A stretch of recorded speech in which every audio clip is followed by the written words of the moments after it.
Saludos cordiales a todos allá en Los Ángeles durante esta celebración del mes de la herencia garífuna y agafu por ese quinto Garifuna Street Festival que tendrá información, cultura, música acerca de la contribución de los garíganu que han dado a Honduras, Belice, Guatemala y Nicaragua y por qué no a la madre patria, a San Vicente y las Granadinas.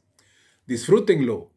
No se olviden que nuestra organización, la Asociación Nelson Mandela, con sede en Guatemala, ha estado también trabajando por el desarrollo y el reconocimiento de los pueblos garífuna y afrodescendientes en general aquí en Centroamérica y que puedan tener una incidencia en los planes municipales y locales de sus comunidades.